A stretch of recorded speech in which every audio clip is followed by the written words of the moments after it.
Ennio nous a rejoint pour nous parler d'un événement qui est moi, j'ai été surpris par ma programmatrice qui m'a dit: «J'ai un événement terrible». C'est vrai qu'on n'a pas l'habitude, en tout cas moi j'ai pas l'habitude, Uzès Symphonic Gaming Festival, ça c'est un truc de dingue. On sait que, les créateurs de contenu, il y en a beaucoup, beaucoup, beaucoup et là, Ennio, on rappelle que tu es président de USG Festival. C'est toi le créateur de cet événement?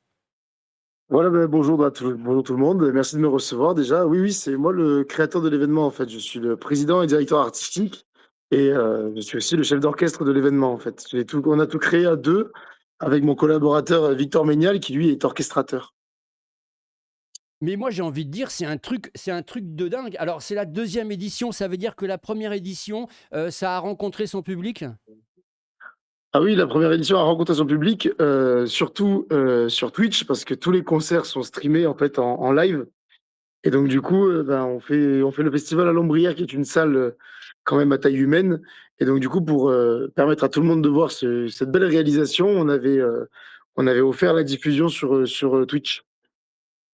Alors, pour les gens lambda qui vont découvrir cet Ouais. événement, même si c'est la numéro 2, mais il faut aussi beaucoup de communication pour se faire encore plus connaître, à quoi il faut s'attendre? Alors il faut s'attendre à un orchestre symphonique d'une, soixantaine de musiciens, tous professionnels, tous intermittents du spectacle, issus des plus grands orchestres, nationaux. Il faut s'attendre à 70 choristes. Il faut s'attendre à un chœur d'enfants de 40 personnes qui vont, en fait, rendre en direct, de la musique de jeux vidéo et le but, en fait, c'est de montrer que la musique de jeux vidéo, c'est vraiment l'héritière de la musique classique, en fait.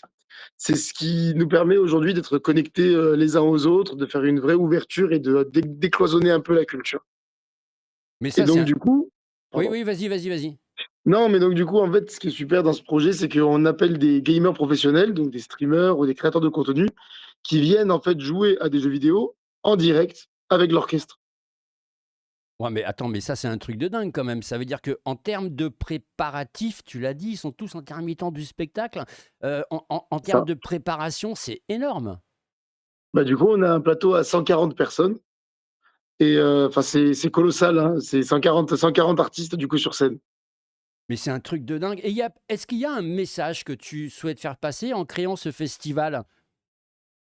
Bah, nous, de toute façon, l'objectif, il est très clair, c'est de ramener, toute forme de public, à la culture, de montrer que le jeu vidéo, évidemment, c'est un art et de le prouver, une bonne fois pour toutes, parce qu'il y a encore des gens qui en doutent. Et qu'en plus d'être un art, c'est un art total et qu'on veut vraiment, parler aussi de compositeurs qui, pour une fois, sont vivants, en fait. Voilà, c'est important. Et oui, parce que là, ils vont être mis en lumière. Alors, c'est vrai qu'il y a une certaine richesse dans les musiques de jeux vidéo. On n'y prête peut-être pas suffisamment attention. Là aussi, c'est un message aussi, un petit déclic en disant, OK les gars, vous jouez à des jeux vidéo, mais derrière, la musique, alors ça peut être fait, pourquoi pas, par l'IA, mais ça peut être aussi réinterprété par un orchestre. Voilà, tout à fait et puis nous, ce qui est cool dans ce festival, c'est qu'on réorchestre absolument toutes les musiques, pour que ça colle, en fait, avec l'ADN de nos 140 artistes, mais aussi pour ne pas oublier d'où ça vient. C'est-à-dire que la musique de jeux vidéo, à la base, il y avait, énormément de musique, électronique et donc du coup, parmi ces 140 artistes, on a un groupe de musique actuelle, donc guitare basse, guitare électrique, batterie, synthé et pour, rendre hommage vraiment à la nature même de ces musiques-là, quoi. On rappelle que c'est vendredi, samedi, dimanche, avec là aussi, je tiens à souligner parce que ça me plaît énormément, hein, cet événement, je ne cache pas. Vendredi, il y a une conférence à 16h45 avec une table ronde avec le sujet qui est proposé, le jeu vidéo est-il un art? Là, ça va être du débat.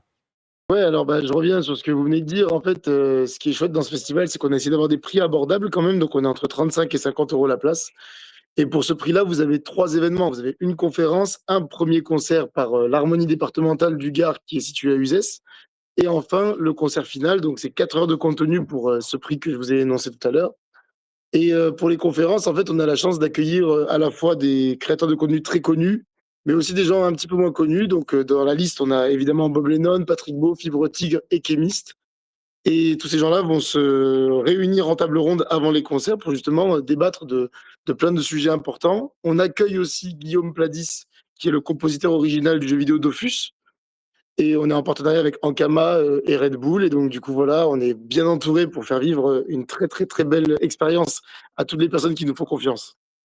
Alors, ça va se passer à Lombrières. Ça se situe où exactement pour que les gens, parce que moi j'invite les gens à y aller, hein, franchement, parce que ça c'est absolument terrible. Il y a énormément on l'entend même quand tu parles de générosité, il y a de l'originalité aussi, et ça c'est bien. Ça se situe où Lombrières un petit peu pour que les gens Alors se situent? Lombrières, c'est à l'entrée du ZES, hein, quand vous arrivez de Nîmes, c'est vraiment à l'entrée, juste à côté du stade de rugby, c'est 3 place de la Croix des Palmiers, à Uzès. Voilà, ça peut pas être plus clair. Ça peut pas être plus clair. Et oui, bien sûr. Puis on vous invite à taper l'événement, bien sûr, sur Google. Vous allez obligatoirement tomber dessus parce qu'il est très très bien référencé. J'ai envie de dire, Ennio, lorsque on va se replonger dans la première. Lorsque tu as eu cette idée-là avec ton partenaire, on vous a pas pris pour des fous? Je ne mettrai pas ça au passé, hein, je mettrai ça au présent aussi. Je pense qu'on a décidé de faire ça à Uzès, dans une ville qui a la réputation d'être une ville, avec une moyenne d'âge assez importante. Moi, je pense que justement, c'est important de faire ça en province et pas dans une grande ville, parce que ça montre qu'on veut, rassembler, qu'on est généreux au niveau de l'offre, et évidemment que les gens nous prennent pour des fous parce qu'aujourd'hui, c'est rigolo, mais quand on est dans des milieux comme ça, que ce soit la musique classique, la création de contenu, la musique tout court, ça reste des petites communautés, en fait. Ça reste des petites communautés malgré tout, et nous, notre objectif, c'est de tout décloisonner, et quand on dit aux gens qu'on va faire, se rencontrer la musique de jeux vidéo, les personnes, d'un âge sage, les personnes jeunes, la musique classique, ah oui, forcément, on nous prend pour des dingos, ça, c'est clair. Mais après, au fur et à mesure que les événements vont se passer, ça va être de mieux en mieux compris, en tout cas. Ah oui, mais tu vas avoir un énorme succès. Puis je vous rappelle aussi samedi, là aussi, ça doit être un excellent moment à vivre. C'est le ciné-concert avec bien sûr l'orchestre qui va être là pour Le Seigneur des Anneaux. Là, ça doit être, on doit frissonner quand même. Ben, en fait, donc du coup, l'orchestre qui est là pour le Seigneur des Anneaux, c'est un orchestre donc semi-professionnel. C'est l'orchestre du coup que je vous disais, c'est l'harmonie en fait, de l'école de musique d'Uzès, avec laquelle on est partenaire.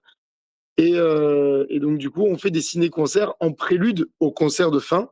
Donc là, on vous propose, le vendredi les Miyazaki, le samedi le Seigneur des Anneaux, et après on part sur le grand concert, donc du coup sur le thème de la fantasy, avec évidemment, The Legend of Zelda. Et si vous connaissez pas, enfin Skyrim, The Legend of Zelda, c'est un des concerts les plus sympas à venir, voir. C'est vraiment le concert d'entrée, à la perfection pour rentrer dans le monde du jeu vidéo. Ça, c'est clair.